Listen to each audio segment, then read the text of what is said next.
अब बच्चों के मन में कंफ्यूजन होता है क्योंकि बच्चे क्या करते हैं, रेफर करते हैं इंटरनेट को। सबसे पहली बात कि अगर आप क्लास 11th में ह्यूमैनिटीज ले चुके हैं तो ऑब्वियस सी बात है आपने कदम बढ़ा लिया है, यूपीएससी के सिलेबस को स्टार्ट कर दो पढ़ना। तो भाई एक बात बताऊं मैं आपको, यूपीएससी का जो सिलेबस है ना, तो आई होप क्लास 11th जो है तुम्हारे फाउंडेशन बिल्ड करेगा, क्लास 12 तुम्हें और ज्यादा पॉलिश करेगा। और एक इंपॉर्टेंट बात, क्लास 11 के अंदर जिस बच्चे ने ह्यूमैनिटीज लिया है उससे उसका एक ड्रीम पूछो तो हमेशा कहता है सर यूपीएससी तो देना है एक बार लाइफ में, एक बार सिविल सर्विसेज का पेपर देना है सर। इनफैक्ट बहुत सारे बच्चे जो ह्यूमैनिटीज को ऑप्ट करते हैं उनका जो फर्स्ट प्रेफरेंस होता है कई बार वो यही होता है कि सर सिविल सर्विसेज का एग्जाम लिखेंगे। अब बच्चों के मन में कंफ्यूजन होता है क्योंकि बच्चे क्या करते हैं, रेफर करते हैं इंटरनेट को कि आखिरकार क्या राइट स्ट्रैटेजी है, क्या प्रिपरेशन होना चाहिए, कौन सी किताबें पढ़ लें, और इतना सारा जो अनऑर्गेनाइज इंफॉर्मेशन है बच्चों को बजाय गाइड करने के मिसलीड कर देता है। तो आज के इस वीडियो में आपसे बात करने वाला हूं कि क्या क्लास 11th और 12th सही टाइम है आपकी यूपीएससी की तैयारी का।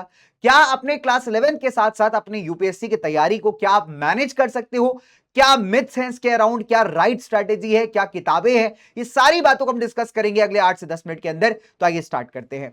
सबसे पहली बात कि अगर आप क्लास 11th में ह्यूमैनिटीज ले चुके हैं तो ऑब्वियस सी बात है आपने कदम बढ़ा लिया है अपनी तैयारी की तरफ, क्योंकि ये जो तुम्हारा ह्यूमैनिटीज का स्ट्रीम है परफेक्टली अलाइन करता है यूपीएससी के डिमांड से। क्योंकि अगर आप प्रीलिम्स के ही सिलेबस को देख लो तो उसका अगर आप देखेंगे जो मोटा मोटा पेपर का 60-70% है वो आपके कोर ह्यूमैनिटीज सब्जेक्ट्स बनाते हैं। अब एक बहुत बड़ा मिथ है यहाँ पे बच्चों के बीच में कि अगर हमें यूपीएससी क्लियर करना है तो कम से कम 14 घंटा पढ़ाई करना पड़ेगा भाई, क्यों बिना 14 घंटे पढ़ाई किए जो है कौन सा आदमी आईएएस बन रहा है। तो अगर मैं आपसे ये कहूं कि ये अपने आप में सरासर जो है एक बड़ा ही मिथ है, एक बहुत बड़ा कह सकते हैं गलतफहमी है, ठीक है। क्योंकि यार 14 घंटे आपको क्लास 11 से यूपीएससी के लिए तैयारी नहीं करनी।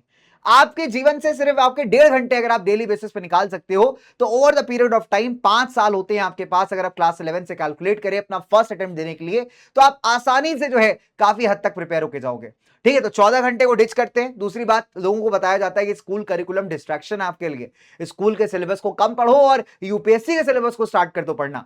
तो भाई एक बात बताऊं मैं आपको, यूपीएससी का जो सिलेबस है ना उसका बेस ही बनता है एनसीईआरटी पे, और तुम्हारा स्कूल सिलेबस क्या है, तुम्हारा स्कूल सिलेबस भी तो एनसीईआरटी है। तो एनसीईआरटी को छोड़ के कहां जाओगे भाई, बड़ा पछताओगे तुम।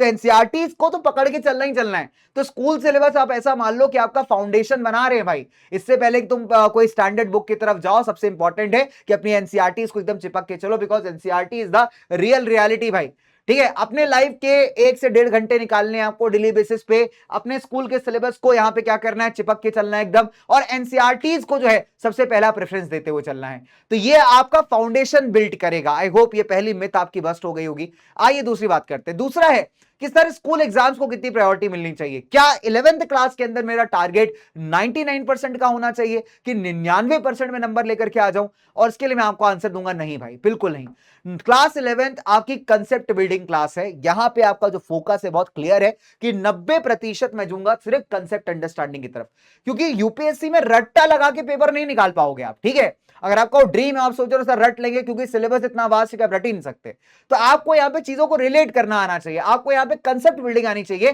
जो क्लास 11th आपको सिखाएगी। तो 90% आपका एफर्ट जाना चाहिए सिर्फ यहां पे कंसेप्ट बिल्डिंग के अंदर। मान लो तुमको ज्योग्राफी का कोई चैप्टर पढ़ रहे हो, तुम पॉलिटिकल साइंस का कोई चैप्टर पढ़ रहे हो, उसके पीछे का जानो तो रीजन क्या है, रादर देन सिंपल मेमोराइज करने के। मेमोराइजिंग के लिए सिर्फ 10% एफर्ट लगाना है।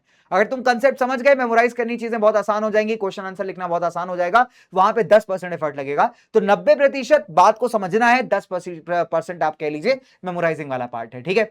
इसके अलावा अगर आप बात करें एक 2 साल के रोड मैप की कि कैसे आपको किस फेजेस के अंदर अपने क्लास 11th और 12th को ऐसे अलाइन करना है कि आपकी यूपीएससी के ड्रीम को जो है एकदम अलाइनमेंट एकदम बैठ जाया करके, ठीक है। तो पहले बात करते हैं फेज 1 की। तो फेज 1 के अंदर आप देखोगे ध्यान से, क्लास 11 का प्राइमरी गोल सिंपल है कि सिर्फ कंसेप्ट बिल्ड करना है। जो सब्जेक्ट पढ़ेंगे, जो चैप्टर पढ़ेंगे एकदम बढ़िया तरीके से पढ़ेंगे ताकि उसका कंसेप्ट दिमाग में एकदम फीड हो जाए, ठीक है। क्लास 12th के अंदर आपको क्या करना है, बोर्ड एग्जाम को प्रेफरेंस देनी है। तो बोर्ड एग्जाम जब आप तैयार करते हो तो आंसर राइटिंग उसका एक बहुत ही अच्छा इंपॉर्टेंट कंपोनेंट होता है। और अगर आपको यूपीएससी का स्ट्रक्चर पता है तो प्रीलिम्स ऑब्जेक्टिव होता है, लेकिन मेंस जो है आपका वो सब्जेक्टिव इन नेचर है। आंसर राइटिंग का प्रैक्टिस अगर तुम 11th 12th में बना लेते हो, बढ़िया आंसर लिखना सीख लेते हो, पॉइंटर सही से लिख पाते हो, तो भाई तुम्हें मेंस के अंदर बहुत हेल्प मिलने वाला है। बच्चे अलग से कोचिंग करते हैं जाकर के कि आंसर कैसे लिखा जाए, क्या पॉइंटर्स बनाए जाए। अगर तुम सब्जेक्ट को समझ पा रहे हो 11th के अंदर, 12th में आंसर राइटिंग प्रैक्टिस कर पा रहे हो, जो बोर्ड पैटर्न के हिसाब से तुम्हारे क्वेश्चंस बनते हैं, आंसर्स बनते हैं, उनको अच्छे तरीके से लगा पा रहे हो, तो भाई आधा काम तो तुमने करना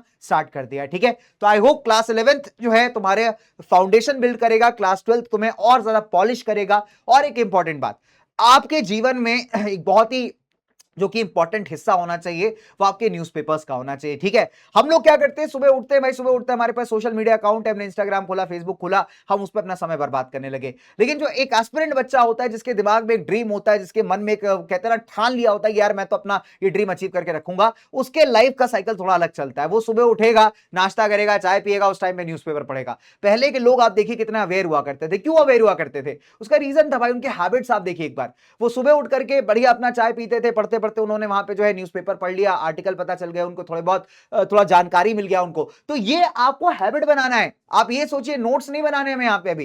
class 11 12 is not the time कि जब आप करंट अफेयर के नोट्स बनाएं। आपको अपने आप को अवेयर करना है। क्या करना है? कोई पेपर पकड़ लो भाई, तुम कोई पकड़ लो, इंडियन एक्सप्रेस ले लो, इंडियन एक्सप्रेस में मजा आने लगे तुमको पढ़ने में, तब द हिंदू पे स्विच कर जाओ। तो यहां पे क्या करना है, मैं एडिटोरियल्स पढ़ने, जो एडिटर ने लिखा हुआ है, कोई इकोनॉमिक न्यूज है उसको पढ़ लेना है, कोई इंपॉर्टेंट करंट अफेयर उसको पढ़ लेना है। तो हमें यहां पे सिर्फ पढ़ना है, एक हैबिट यहां पे डेवलप करनी है। दूसरा बेटा, तुमको यहां पे तुम्हारे पास एक एटलस होना चाहिए। एक एटलस खरीद लो किसी भी बढ़िया पब्लिकेशन का। उस एटलस में करना क्या है, उसमें मैप नहीं याद करने हमको। हमें क्या करना है, जैसे हमने न्यूज में कोई जगह के बारे में सुन लिया, तो जगह को फटाफट से खोल के देखो कि मैप में कौन से दुनिया के कौन से हिस्से में पाई जाती है। तो इससे क्या होगा, एक विजुअल इमेज तुम्हारे दिमाग में क्रिएट होगी, तुम ज्यादा बेटर रिटेन कर पाओगे। समझे? इसके अलावा अगर आप देखोगे, एनसीईआरटीज बहुत इंपॉर्टेंट है, तो एनसीईआरटीज के लॉजिक्स को अंडरस्टैंड करना बहुत जरूरी है। इसके अलावा अगर मैं तुम्हें कहूं कि क्लास 12 के अंदर क्या करना चाहिए, तो भाई क्लास 11 का फेज हो गया हमारा। क्लास 12 के अंदर तुम्हारा पहला प्रायोरिटी बोर्ड एग्जाम है, क्योंकि बोर्ड का नंबर कई जगह मैटर करता है। जब एडमिशन की बात आती है कॉलेजेस के अंदर, तुम सीयूटी भी देने जाओगे, सीयूटी का जो सिलेबस है वो तुम्हारे बोर्ड सिलेबस से अलाइंड होता है। तो तुम एक तरीके से अगर बोर्ड बढ़िया प्रिपेयर कर रहे हो, तो सीयूटी की भी तैयारी डायरेक्टली हो जाएगी तुम्हारी। दूसरी इंपॉर्टेंट बात, क्वेश्चन आंसर लिखने की प्रैक्टिस होती है, तो आंसर राइटिंग तुम काफी बढ़िया कर पाओगे। तो बोर्ड्स को बिल्कुल भी जो है ऐसा नहीं करना है कि बोर्ड्स को हम साइड करते हैं, यूपीएससी का तैयारी करने लगे। भाई तुम आगे ही नहीं जाओगे तो पेपर कैसे लिखोगे यूपीएससी का? तो इंपॉर्टेंट है कि बोर्ड को ना प्रायोरिटाइज करके चलना है, अपने आप को बढ़िया स्कोर करना है। बोर्ड एग्जाम की क्लास हमारी क्लास 12, और इसी प्रोसेस में आप काफी कुछ चीजें सीख जाओगे। अब आते हैं बेटा सबसे इंपॉर्टेंट बात कि आखिरकार समय कैसे मैनेज किया जाए, बिकॉज ये बहुत सारे बच्चों का चैलेंज है कि सर आपने सारी बातें बता दी, लेकिन स्कूल के साथ कैसे टाइम मैनेजमेंट होगा, कैसे हम तैयारी कर पाएंगे? तो अपने दिमाग में एक बात फीड कर लो कि आउट ऑफ द 24 आवर्स तुम्हें डेली बेसिस पे सिर्फ 1.5 घंटा ही निकालना है for your UPSC dream. 45 minute सुबह का निकाल लो, दोपहर का निकाल लो, 45 मिनट शाम का निकाल लो, बस इतना ही करना है तुमको। बाकी तुम्हारा 6-7 घंटा स्कूल में जाएगा, 2-3 घंटा तुम्हारा ऑनलाइन क्लास है, तुमने सेल्फ स्टडी करना है वो कर लो। इसके अलावा अगर आप देखोगे 1.5 घंटा ही अपने को निकालना है। ठीक है, दैट्स ऑल, इससे ज्यादा अपने को नहीं चाहिए इस पॉइंट ऑफ टाइम पे। और हाँ यार, एक और इंपॉर्टेंट बात है कि लाइफ की जो हॉबीज है ना, लाइफ के इंटरेस्ट है, उनको मत छोड़ देना, क्योंकि भाई ये तुम्हारे काम आएंगे जब तुम पर्सनालिटी टेस्ट के लिए बैठोगे ना, इंटरव्यू के लिए। आपको बता देता हूं कि एक डिटेल्ड एप्लीकेशन फॉर्म होता है। तो उस डिटेल्ड एप्लीकेशन फॉर्म में क्या होता है, तुम्हारी जितनी हॉबीज वगैरह होती है ना, सब पूछी जाती हैं। और कई बार देखा गया है कि जो इंटरव्यू पैनल है इस पे कई सवाल उठाता है कि भाई तुमने अपने लाइफ टाइम में क्या किया, कौन सा स्पोर्ट्स तुम खेलते थे, क्या तुम्हारी हॉबीज थी। तो तुम्हें क्या करना है भाई, नंबर 1 हॉबीज वगैरह को नहीं छोड़ना है। दूसरी बात, ये जो 1.5 घंटे का विंडो मैं तुम्हें बताया ना कि जीवन के बस अपने दिन के 1.5 घंटे निकालो, इस 1.5 घंटे में 40-45 मिनट सिर्फ न्यूज को जाना चाहिए कि न्यूज पढ़ रहे हो तुम, पेपर पढ़ रहे हो, क्या हो रहा है आसपास, मजा भी आएगा जानने में। और बाकी जो 45 मिनट है इसमें तुम्हें थोड़ा सा आउट ऑफ द बॉक्स जाना पड़ेगा। आउट ऑफ द बॉक्स जाने का मतलब होता है कि देखो कुछ सोर्सेज हमारे पास, जैसे हमारा लोकसभा टीवी है, राज्यसभा टीवी है, संसद टीवी करके है, तो ऐसे कई सारे चैनल्स हैं जहां पे आपको डिबेट्स देखने को मिलती हैं, पॉलिटिक्स में क्या चल रहा है ये जानने को मिलता है। थोड़ा सा आउट ऑफ द बॉक्स जाके ऐसे वीडियोस की तरफ तुम जा सकते हो। अब तो इंटरनेट भी है, रिसोर्स है तुम्हारे पास, तो ये है तुम्हारे 1.5 घंटे यूपीएससी के। ये तुम्हें हर साल ज्यादा अवेयर बनाएंगे, करंट अफेयर्स याद करने की जरूरत नहीं पड़ेगा, दिमाग में फीड होता जाएगा, तुम्हारी हैबिट में आ जाएगा। आई बात समझ में? और सबसे इंपॉर्टेंट बात कि इस तैयारी में अक्सर बच्चे रोबोट बन जाते हैं। कई बार रोबोट नहीं बनना है यार, रोबोट बनना बिल्कुल बेकार बात है। तो आपको रोबोट नहीं बनना है, अपनी हॉबीज को अपने लेकर चलना है, स्पोर्ट्स खेलना है आपको, यहाँ पे अपने फ्रेंड्स के साथ भी हैंग आउट करो, डिस्कशंस करो उनसे, बहुत इंपॉर्टेंट है बच्चों। और स्कूल बेटा, आपका स्कूल जो है ना कभी भी डिस्ट्रैक्शन नहीं हो सकता। स्कूल का सिलेबस आपकी फाउंडेशन को बिल्ड करेगा, उसको बढ़िया तरीके से आपको यहाँ पे प्रिपेयर करना है, अपने एग्जाम्स अच्छे से लिखने हैं। और रिमेंबर गाइस, एक गोल्डन रूल है कि क्लास 11 99% वाला क्लास नहीं है। आ जाते हैं तो बहुत अच्छी बात है, अगर 90% 85% भी आते हैं तो परेशान नहीं होना आपको, बिकॉज कंसेप्ट आपने अच्छे से सीख लिया, वो ज्यादा मैटर करेगा आपके लिए। ठीक है, चलिए। और सबसे इंपॉर्टेंट बात जिसमें बच्चा मैक्सिमम टाइम फंसता है, क्योंकि उसने एक रैंडम यूट्यूब वीडियो देख लिया होता है या कोई भी ऐसा शॉर्ट देख लिया होता है जो उसके लिए नहीं था। अब आते हैं किताबों पे, क्योंकि बच्चा सबसे पहले ही सर्च करता है भाई कौन सी किताब पढ़नी चाहिए। तो मैं तुमसे अगेन सेम बात कहूंगा कि 11th-12th में कोई भी स्टैंडर्ड किताब पे नहीं जाना कि हमने पॉलिटी के लिए लक्ष्मीकांत ले लिया, हमने फॉर एग्जांपल जो है यहाँ पे ज्योग्राफी के लिए जेसी लियोंग ले लिया, या कोई और स्पेक्ट्रम हिस्ट्री की किताब खरीद ली। अब ये सब किताबें यार एडवांस स्टेज की किताबें, ठीक है, तुम अभी उस लेवल पे नहीं आए होते हो, तुम क्लास 11th-12th में फाउंडेशन बिल्ड कर रहे हो। जब तुम्हारा फाउंडेशन ही नहीं बिल्ड होगा, तुम इतनी एडवांस किताबों का करोगे क्या? ये तुम्हारे कहते हैं ना स्टडी टेबल पे सिर्फ और सिर्फ धूल खा रही होंगी। तो इंपॉर्टेंट है कि पहले अपने बेस को बिल्ड करना है। एक बार बेस बिल्ड हो जाए, चीजें समझ में आने लग जाए, तुम अवेयर हो जाओ चीजों को लेकर के, फिर जाना इन किताबों पे। तब तक के लिए NCERT are your best friends my dear.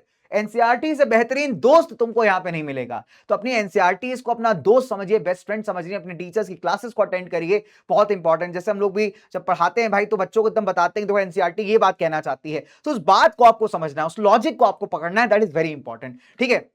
इसके अलावा मैंने आपको बताया कि भाई रोबोट नहीं बनना, बिकॉज पर्सनालिटी टेस्ट में आपको ओवरऑल टेस्ट किया जाता है। तो अपनी लाइफ में हॉबीज को भी उतना इंपॉर्टेंस दो, दोस्तों को भी, स्पोर्ट्स को भी, और ट्राई करो कि कंस्ट्रक्टिव चीजें करो, ठीक है। ये आगे चल के तुम्हें बहुत हेल्प करने वाला है। और इसी के साथ भाई मुझे एक बात, बिल्कुल सिंपल सी बात है, तो सबसे बेसिक मास्टर स्ट्रैटेजिस्ट रूल है, वो यही कहता है बच्चे आपसे कि यूपीएससी का तैयारी, यूपीएससी का प्रिपरेशन हाई स्कूल के अंदर इस बात को बिल्कुल भी फोकस नहीं करता कि कितना घंटा तुम पढ़ रहे हो, है ना। तुम्हें जितना भी पढ़ना है तुम उसमें क्वालिटी वाइज पढ़ो। मैंने आपसे कहा 1.5 घंटे दिन के निकाल लो, दैट्स ऑल। जब फाइनल पेपर देने की तैयारी आएगी, जब बात आएगी, जब वो वाला साल आएगा, तो ऑब्वियस सी बात है तुम्हारे पास ज्यादा आवर्स होंगे अपनी चीजों को यहाँ पे रिवाइज करने के लिए, लेकिन तब तक ही फाउंडेशन बिल्ड करना बहुत जरूरी है। सो आई होप अब आपका ये डाउट क्लियर हो गया होगा कि सर आखिरकार स्कूल्स के साथ कैसे मैनेज किया जाए, टाइम को कैसे मैनेज किया जाए। तो मैंने आपसे क्या कहा, आपके पास दिन के 24 घंटे, उन 24 घंटे में सिर्फ 1.5 घंटे आपको निकालने हैं, है ना। बाकी टाइम आपके पास पूरा है, स्कूल करने का, होमवर्क करने का, ऑनलाइन क्लासेस करने का, कोचिंग जाने का, पूरा समय तुम्हारे पास है भाई। उसको तुम जैसे चाहो वैसे यूटिलाइज करो। सिर्फ 1.5 घंटे निकालने हैं, और वो भी एक साथ नहीं, डिवाइड करके 45 मिनट न्यूज एंड आर्टिकल्स को, 45 minute out of the box आके कुछ अलग अलग वीडियोस, कुछ संसद टीवी का डिबेट्स, कुछ पॉलिटिक्स का नॉलेज, इसको, ठीक है। तो जितना तुम नॉलेजेबल बनोगे उतना ज्यादा आप कह सकते हो एलिजिबल बनोगे इस चीज को बहुत आसानी से करने के लिए। क्लियर है बात यहां तक? चलिए, तो इसी के साथ भाई मैं आपसे विदा लेता हूं। मेरे ख्याल से मेरी जो बातचीत है आपके लाइफ में कुछ वैल्यू ऐड कर पाई होगी, तो मुझे दीजिए इजाजत। मैं हूं आपका अपना दोस्त, आपका होस्ट, आपका बड़ा भाई, आपका मेंटोर कुणाल दिस साइड। दोबारा मुलाकात होगी आपसे एक और बेहतरीन वीडियो के साथ। तब तक के लिए नमस्कार, जय हिंद बच्चों, एंड ऑल द बेस्ट।